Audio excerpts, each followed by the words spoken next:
ఇలా వెన్నపూస తీసినప్పుడు ఇది తేలిగ్గా డైజెషన్ అయ్యే స్థితిలోనే ఉంటుందన్నమాట.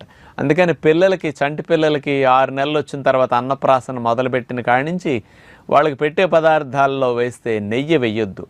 పూర్వం రోజుల్లో నెయ్యి వేసేవారు కాదండి. వెన్నపూస, మేగడే చంటి పిల్లలకి పెట్టేవారండి. కానీ కాలక్రమేణా వెన్నపూస తగ్గటం వల్ల నెయ్యి పెట్టడం అలవాటు చేస్తున్నారు ఇప్పుడు అన్నాల్లో కలిపేసి. చేత వెన్నపూస కలిపి పెట్టినప్పుడు పిల్లలకి అది కొవ్వు తేలిగ్గా డైజెషన్ అయ్యే ఫామ్లోనే ఉంటుందన్నమాట. డైల్యూటెడ్ ఫామ్ అక్కడ ఫ్యాట్ అనేది. నెయ్యి అనేది కాన్సన్ట్రేటెడ్ ఫామ్ ఆఫ్ ఎనర్జీ, కాన్సన్ట్రేటెడ్గా ఉంటుందన్నమాట నెయ్యి.